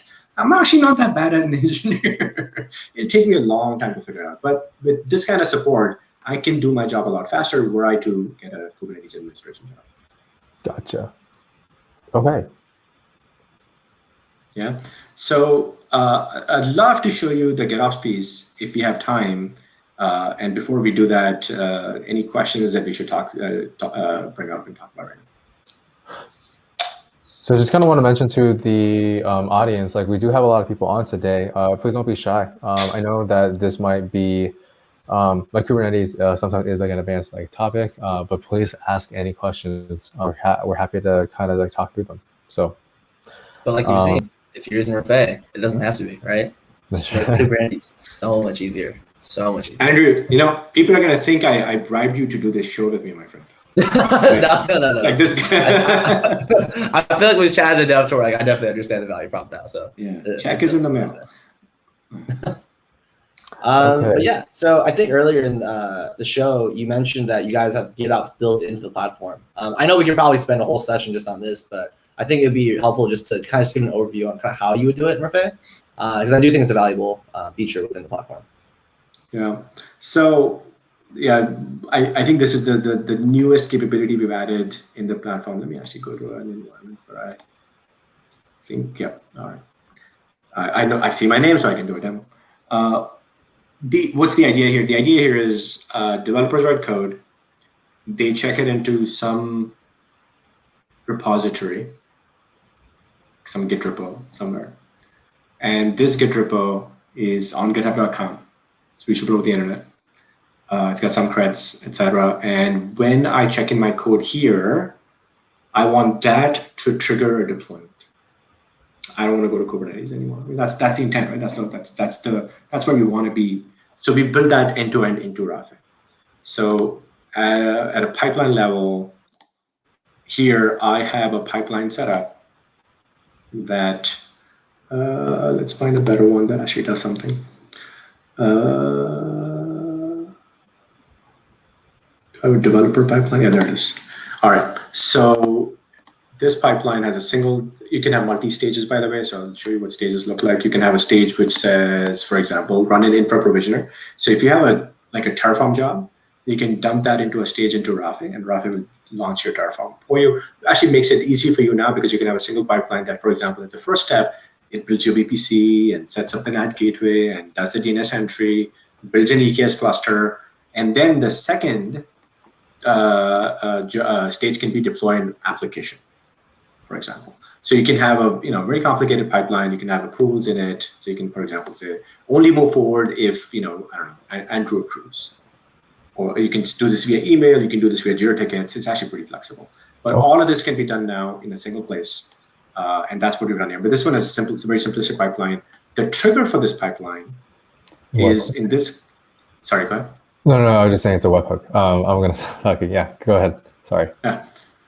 So the trigger is a webhook. So the developer here has registered this webhook with a specific repo where a certain file, if this file changes, this webhook is triggered, and that webhook gets the application to deploy itself. I mean, that's fundamentally what's happening here. But you can now build GitOps pipelines in minutes. You can have Rafay hook your cluster up to your Git repo. I mean, it doesn't take any time at all. It's just so easy, right? But now you don't have to go learn a whole new product or a whole new tool. Now that you have the clusters up, we can help you deploy applications also. But end of the day, the job is, the Kubernetes management in itself is a pointless job, right? Okay, I'm going to help you build clusters, but then I'm going to stop. Okay, but the point of Kubernetes is deploying applications. So if we as a company are not helping you deploy applications, what is the point? Right? So we have to do this, right? We have to help with apps. And that's what we've done here. So this is pretty elegant. I mean, and again, all of this stuff you can do. There's a CLI for this that people are using now. You can build stages with the CLI. You can do all these things with the CLI if you want to automate. But even in the UI, it's really, really easy to use. So talking about kind of like deployments and like, rolling back, like the ability to kind of like manage clusters and deploying like, different like versions, I guess. Sorry, this is just me talking out loud. Yeah, like I think like what you were saying earlier about how broad Rafay is kind of becoming in terms of the different features and services that's offering is it is becoming like extremely broad. Like we're talking about multi-cluster like management, and now we're able to kind of say like, hey, like we're able to also kind of provision like GitOps pipeline. So I'm just this is like it's cool. Yeah. Actually, as you were talking, I just made a change in a specific file to trigger a specific pipeline, but just to see what happens. But no, let's go there. You talked about the breadth. It's not clear to me where. By the way, remember I made that change in that Git as you were talking, so that triggered the pipeline to kick off, and it's deploying for me. It's so fascinating to watch. Right, I made a change as a developer, and the pipeline picked it up. It's going to go deploy whatever it's supposed to do. And then this is the message I had, right? And it's already done. 19 seconds later, boom, I'm done. My application's been deployed. As a developer, I can do now, what I want. I need to debug this application. I can go debug this application. I can see what's happening with my environment. I can kubectl in. I can exec in. Everything is now easy for me. Right? So this is an end-to-end experience, and we sort of touched on this earlier. But this end-to-end experience to me is really important because we've been talking about the ops part and the security part, right? The visibility and the governance.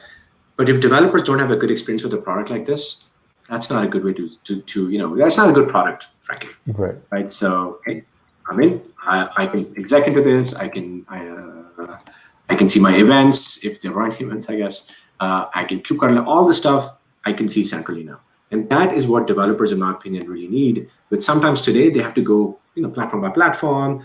What is my utilization? Just simple things like what is my utilization? I got to go to another tool now. I need lens for that. I need this for that. I need this for that.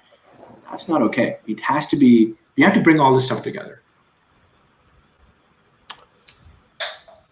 Actually, speaking of developers, I think one thing that developers really appreciate is good guides to use APIs. Can you just maybe show us like where a developer can look for the Rafay APIs so that they take advantage of those?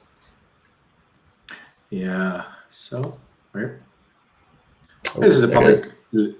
It's a public link also, by the way. But yeah, you can use the APIs to build a whole new org. You can create projects. You can build clusters. You can build, I'm assuming, blueprints next and add-ons and namespaces and workload is the app, right? I mean, everything you can think of, and within workloads you can have pipelines. All this stuff is reasonably well thought through. Now, some things we find developers prefer to use APIs for. Some things we see they want to use CLI for. We try to kind of maintain parity, but because we don't know who's going to want what. But yeah, I mean, it's been a really short time since we've been building this. I mean, we started the company like 3 years ago, so it hasn't been that long. But it's pretty mature. It's pretty broad. And I was thinking about Eugene's question about breadth. I don't know where this stops, frankly. Like the definition of Kubernetes management in my mind, every year it's more things than I thought they should be. Like at one point, like backup and restore, like when Kasten exists, that's a company. Why do I need to do this? No, customers expect this platform to do it. Okay, all right, no problem. We'll go do it. In fact, I'll tell you something crazy. We have some edge customers who expect us to also support, in a very turnkey fashion, VMs supported by Kubernetes. So KubeVirt is a platform I'm sure you're very familiar with. It's not that they want KubeVirt, that's easy. They want a turnkey experience where a VM sitting in a Nexus repository can be deployed to 100 clusters at the edge, completely turnkey. So yeah, we're going to do that this year. So at the end of the year, we're going to deliver that capability. I didn't think 2 years ago we would ever do that.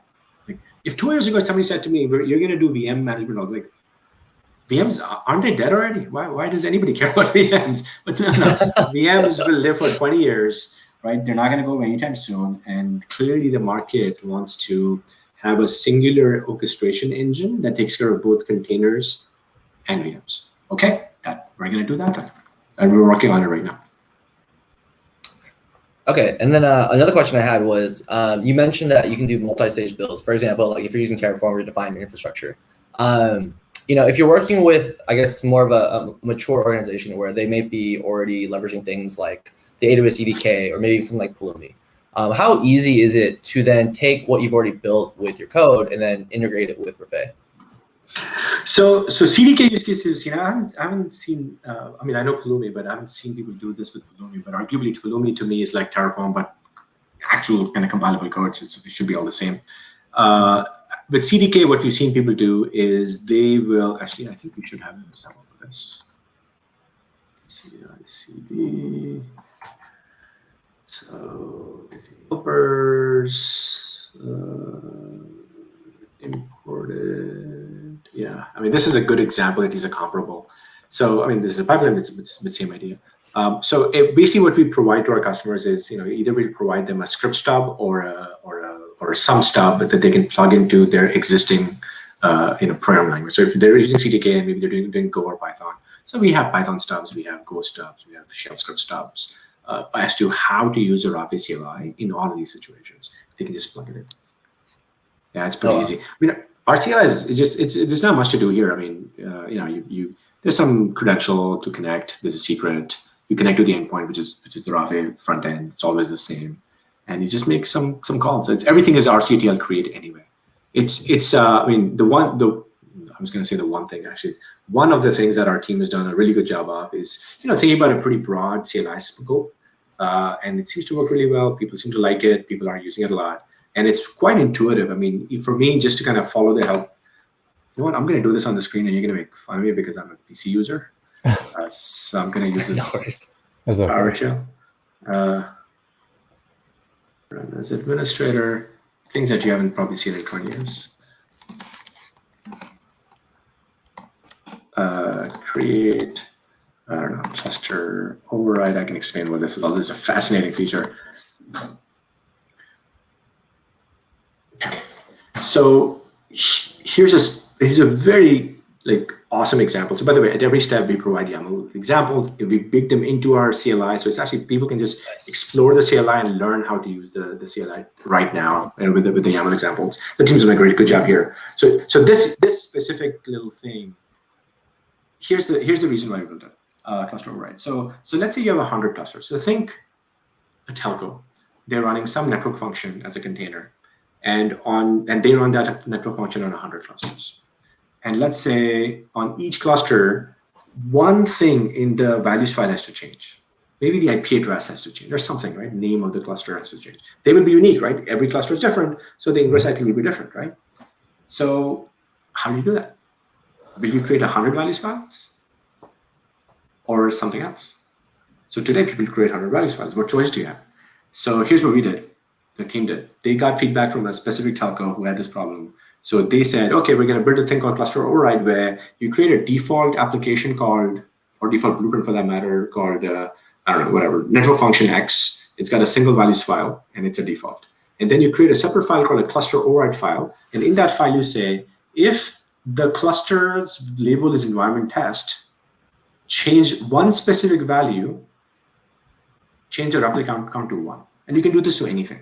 Change the host to something. Now, in one file, you can create all these variables, and then your values file remains the same everywhere. So basically, with 2 files, you can address 1,000 clusters, not 1,000 files. Why did we do this? Simplicity of use. Otherwise, now you have to do the lifecycle management of 1,000 files. How are you going to keep track now? These are all now snowflakes, right? By default, by definition, they're snowflakes. No. Everything remains the same, but for one file where you take one value and change it one by one. Now management becomes easier. These are things that you don't, I mean, if you have one cluster, of course, we have customers, many customers who have 1 or 2 clusters or 3 clusters or whatever. Okay, but at some point, everybody gets to a certain point where they're large enough, right? Every company is scaling. Mm-hmm. And these are the problems that we've thought about, right? Particularly when it comes to true multi-cluster management at scale. I mean, the things that the team has built around automation, override management, blueprint, like label level upgrades. This is so far beyond anything else out there in the market. And I guess what's this might be a dumb question, but like this seems to be the ability to kind of change just one variable instead of addressing 1,000 different configuration files. Why? What is kind of the use case behind that, and how come? I mean, we're not gonna wonder why competitors haven't done this, because you're the one the first one to kind of do this. But it's just you would think that as we were talking about that the idea of a commodity, it's how did you what's the use case behind it, and how did you kind of first start thinking about hey, this is a feature that we need to implement? So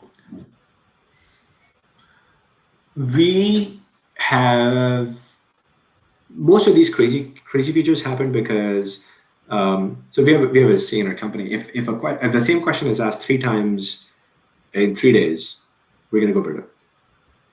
That's the law. If the same question is asked 3 times in 3 days, we're going to go build it, because that just tells us that there's a need out there. We're getting asked at a certain frequency, and it happens to us again and again and again. Oh. Same set of customers or different set of customers will ask the same question in a short time window. Okay, well, clearly we're missing something, and then we react really fast.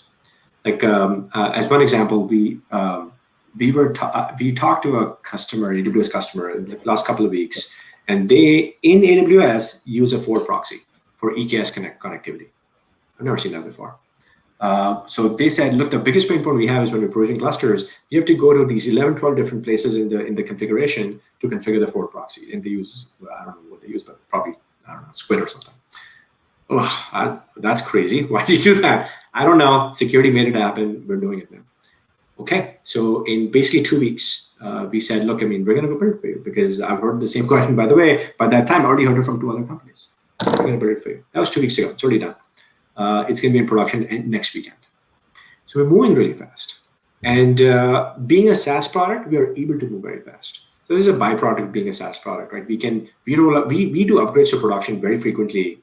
We've built a very, very sophisticated automation framework so that every time we make a small level change, we don't do regressions, because we test everything all the time. Right. So our QA team's done a great job. But being a SaaS product, we have been able to deliver capabilities a lot faster than our competitors. And look, we're a small company, right? Sometimes we're just hungry.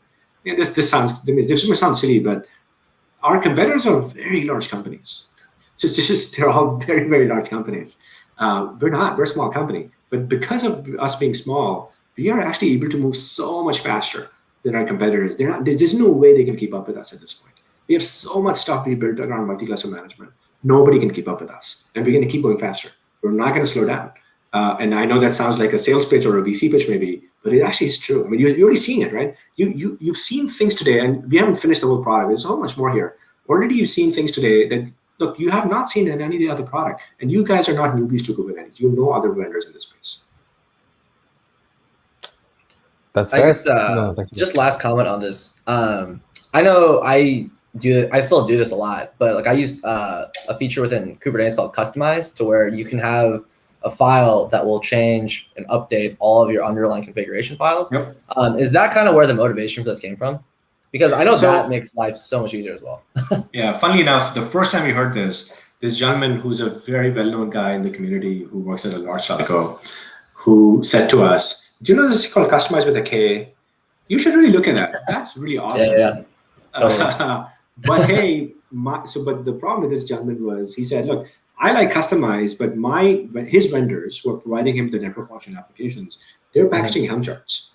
So I asked him, "Why don't you tell them to write Customize for you?" Like, no, they don't want to do that anymore, because Helm is where the market is now, so they're doing Helm charts. But I still need something on top of Helm to help me with override. Exactly. So actually, the word came from him, override.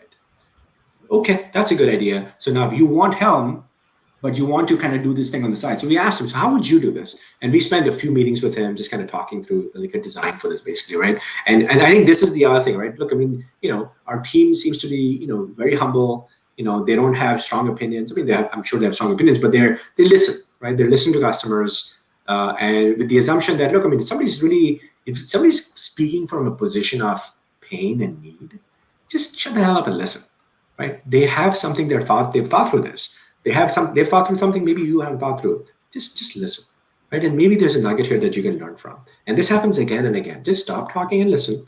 People will tell you exactly what their pain points. Sometimes they don't. When we ask them, how would you solve the problem? Sometimes the solution they give us maybe is not the best way to solve the problem. Don't worry about that. Ask them for the need, ask them for the solution. And between those two, you're going to find a great product or feature. And this I'm seeing happens again and again. Our team's doing a great job for this. 100%. Totally agreed. Other than that, with the time that we have left, is there anything else that you want to showcase with some of the things that you've done with the product? You want more? Really? I know you got more. I know you got more, so that's why I ask.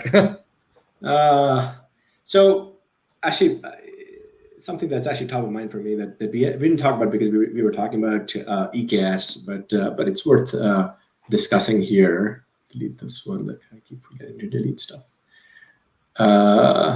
If you'll allow me, I want to kind of share what we do for on-prem clusters, because you have customers who deploy on-prem also. If that's okay. Absolutely. Yeah, absolutely. Go for it. You know what? Let's do EKS. Oh, I don't have a license for that. That's fine. I'll just do it free.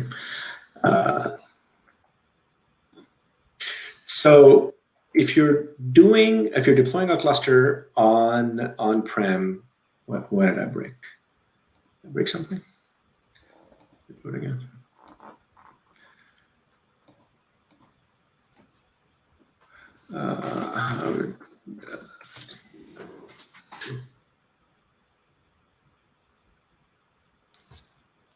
Clearly, I'm missing something here. I don't know what I broke. Maybe I broke something on my side. But anyway, what I was going to talk about, in fact, I can just talk about it in the context of an existing cluster, is that one of the challenges our customers run through, by the way, I can share an OpenShift demo, which is really funny, is storage on premises. So in Amazon, right, you got enough options, right? You got EBS, you got EFS, all that stuff is okay. But on-prem, do I have an on-prem cluster? I mean, our customers have to think about storage. So one of the things we built here, is this guy running storage? Yeah, storage. He's running storage. He's running a 50 gig disk. One of the things we've thought through, and you can add a new additional storage, by the way, is how do we create some turnkey methodology where on a cluster, our customers, let's say, need volumes or they need block storage, and we provide them as a service. So what I just did was, I mean, this cluster is not up, so it's not going to work, but essentially I triggered a workflow where I told Rafay to go to a cluster and scan for new devices, because apparently there's a new device available. Right now I won't find anything. This is just an old one. But now, given a new storage, some block or whatever storage available, some disk, Rafay can go paint on top of it a managed cluster FS or a managed OpenEBS layer. And the reason we do this is because on-prem customers also need storage management. And without us solving it for them, well, they have to go figure this out themselves. So they got to go figure out how Ceph works, or Rook specifically in the Kubernetes context, or how Cluster works, or go buy a product just to get storage working.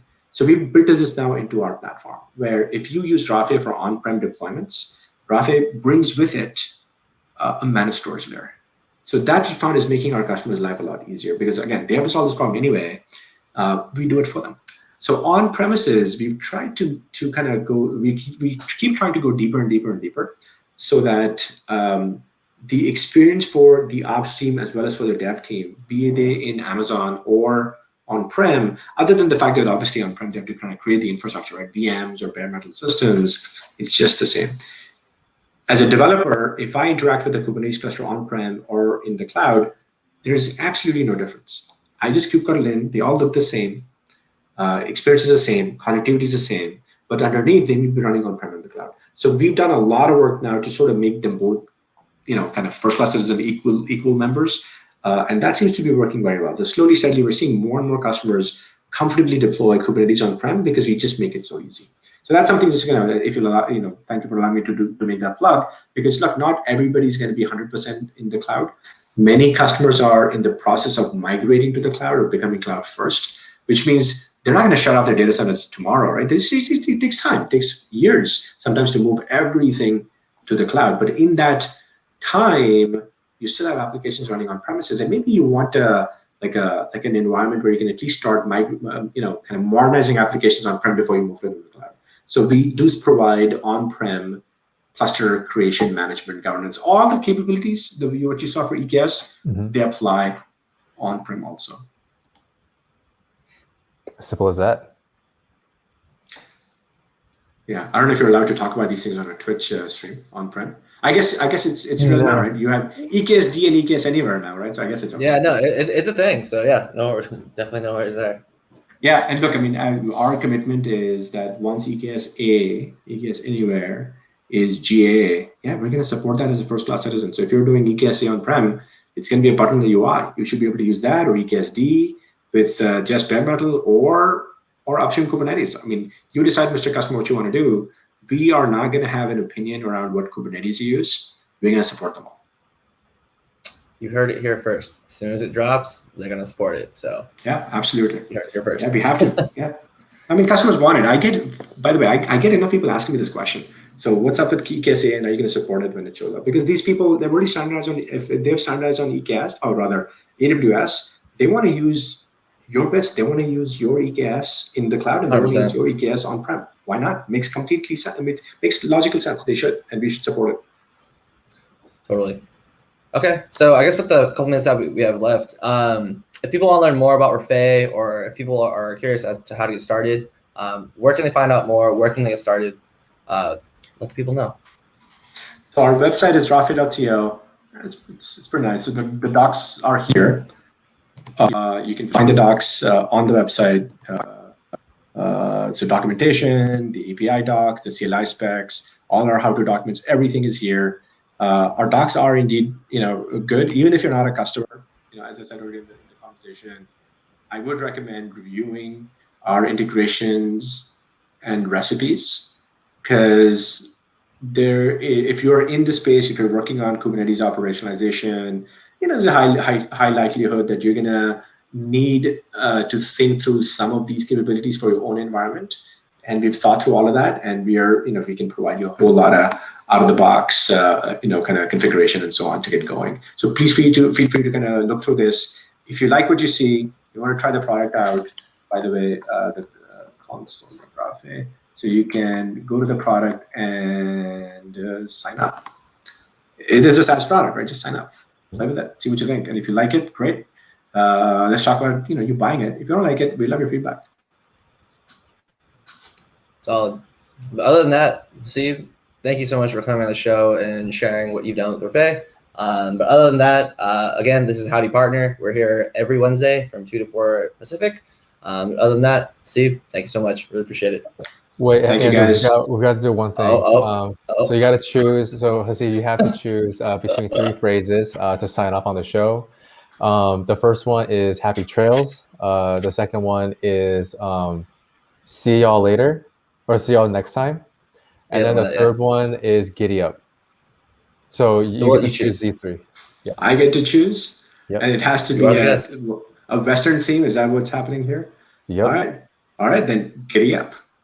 All right. Giddy up, everybody. Giddy up. Thank you for joining us. And we'll see you All next right. week. Thanks, folks. Appreciate it. You guys.